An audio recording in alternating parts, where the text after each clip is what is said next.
Local মাছ খেলে আসো।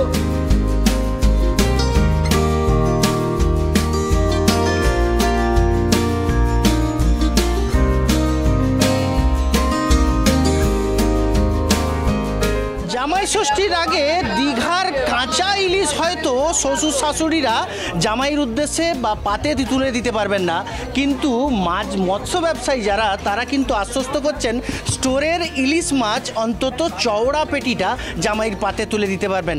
তার জন্য হয়তো কিছু গ্যাটের কড়ি খোয়াবে শ্বশুর শাশুড়িদের, কিন্তু পাতে ইলিশ, পমপ্লেট, ভেটকি, চিংড়ির পাশাপাশি কিন্তু একাধিক মাছের পদ কিন্তু তুলে দিতে পারবেন শ্বশুর শাশুড়িরা। যদিও ব্যান পিরিয়ড কাটতে আরও 2-3 দিন বাকি, সেক্ষেত্রে কাঁচা মাছের আমদানি হতে হয়তো জামাই বাবাজিরা শ্বশুর বাড়িতে থাকবেন না, কিন্তু স্টোরের মাছ দিয়ে গ্যাটের কুড়ি খুইয়ে কিন্তু জামাইকে একাধিক পদ রান্না করে খাওয়াবেন শ্বশুর শাশুড়িরা, এমনটাই কিন্তু মনে করছেন এখানকার অন্তত দীঘা মোহনার মৎস্য ব্যবসায়ীরা। তারা বলছেন প্রতি কিলো মিনিমাম যদি গতকালের বাজারও ধরা হয় বা আগামীকালের বাজার, সেক্ষেত্রে হয়তো 1000 টাকাতে 1 কিলো সাইজের ইলিশ পাবেন। যেমন ওজন বাড়বে তেমনই কিন্তু দামের ফারাকটাও হবে, এমনটাও কিন্তু তারা দাবি করছেন। কাল বাদে পরশু দিন থেকে এই মাছ বিক্রি হবে 1400 টাকা 1500 টাকা। মাছ যদি আমদানি থাকে 4 তারিখ তখন হয়তো দামটা কমতে পারে একটু, নাহলে এখন এইরকম আরও রেট বাড়তে থাকবে। মাছের আমদানি খুবই কম, আমরা যেগুলো বেচছি স্টোরে মাছ, কিন্তু টেস্ট গ্যারান্টি। কিছু কিছু বাংলাদেশের মাছ বি বেচছি, কিন্তু স্টোর কাঁচা বন্ধ। 1.5 কিলো ওজন হলে 1500, 2 কিলো ওজন হলে 2000, 1 কিলো ওজন হলে 1000। প্রতি বছরই কেন্দ্রীয় সরকারের একটা আইন রয়েছে মাছের প্রজনন বৃদ্ধির জন্য।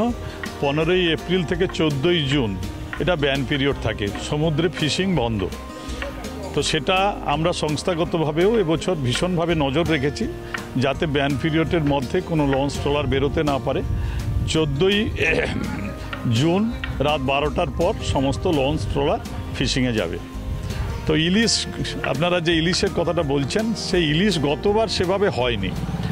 এবারে নিশ্চয়ই আমরা তো আশায় থাকি, নিশ্চয়ই আশা করছি যে বাঙালির পাতে এবারে রূপোলি শস্য আমরা নিশ্চয়ই পৌঁছে দিতে পারবো।